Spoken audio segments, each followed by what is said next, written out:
Hello friends, नमस्कार. मी स्वाती स्वागत करते तुमचं माझ्या नवीन एका मिनी व्लॉगमध्ये. आज तर मी माझ्या कान्हाबरोबर खेळण्यातच दिवस घालवला, म्हणजेच माझ्या शिवांशबरोबर.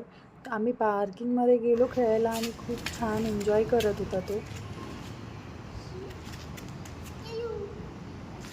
रेस लगा रहे हो तुम?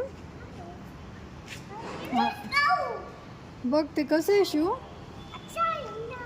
छान आहे. ते कसं आहे शिव ते? अच्छा आहे. मग नंतर थोडा आराम वगैरे केला आणि संध्याकाळी आम्ही बाहेर डिनरला गेलो होतो. छान मंचाव सूप घेतलं, ड्रॅगन रोल घेतला आणि आणि अजून बरंच काही ऑर्डर केलं होतं, पण त्याचा काही व्हिडिओ काढायचं लक्षातच नाही. मग शिवांचं चाललं होतं की मला केक खायचं आहे, पेस्ट्री खायची आहे, कपकेक खायचं. मग आम्ही कपकेक ऑर्डर केलं आणि कपकेक आल्यानंतर शिवांशची एक्साइटमेंट बघू शकता तुम्ही. आणि शिवांशला छान असा कपकेक खाऊ घातला आणि एन्जॉय केलं. बाय बाय, भेटूया नेक्स्ट व्लॉगमध्ये.